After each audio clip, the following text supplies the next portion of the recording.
Anda masih bersama kami pemirsa, dalam upaya pengentasan persoalan sampah, pemerintah Kota Palembang melakukan percepatan pembangunan PSEL di kawasan Keramasan.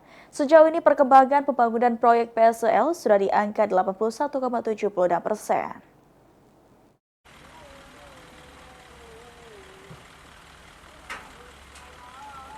Dalam upaya pengentasan persoalan sampah, selain mengejarkan Gakum membuang sampah sembarangan, saat ini pemerintah Kota Palembang juga tengah melakukan percepatan pembangunan proyek pengelolaan sampah menjadi energi listrik PSEL di kawasan Keramasan.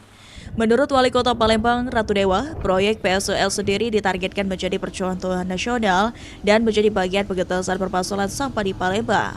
Sejauh ini perkembangan pembangunan proyek PSEL sudah di angka 81,76% atau sudah sesuai target. Pembangunan PSEL sejalan dengan Peraturan Presiden Perpres Nomor 109 Tahun 2025 dan akan dibiayai oleh Danantara. Kalau sampai dengan sekarang PSEL kita sudah 81,76% dan ini sudah progresnya sudah luar biasa.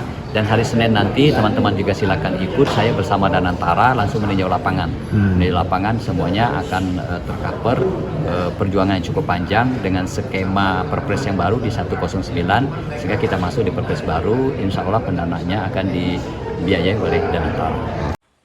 Proyek PSEL sendiri di Palembang ditargetkan rampung dan dapat dioperasionalkan pada Oktober 2026. Sandi Pratama, PAL TV.